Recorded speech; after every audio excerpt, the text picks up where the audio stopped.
tarde, pessoal. Um vídeo rápido aqui sobre uma Gran Livigna. Eu sou um cara chato que detesta o barulho. Andei mexendo na suspensão do meu carro, não consegui encontrar um barulho, um toque, toque, toque, e batendo. Levei no mecânico, troquei bucha de quadro, já troquei parte da suspensão. Porém aí eu procurando e procurando, resolvi desmontar aqui embaixo e encontrei o defeito. Para quem tem uma Gran Livigna aí, precisar, aquele tec, rapaz, eu tirei toda a proteção dele aqui, ó.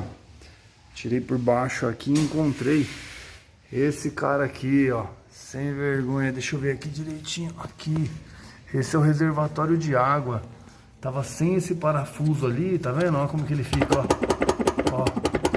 E esse barulho aí, rapaziada, se alguém tiver esse mesmo problema, esse tec embaixo da Livigna, da Gran Livigna, já sabe aí o que pode ser. O meu problema foi esse aqui. E acabei, se você olhar aqui, ele vai preso aqui, ó. Coloquei até uma fita ali, um enforca-gato ali, mas não precisa, na verdade, era esse parafuso aqui, ó.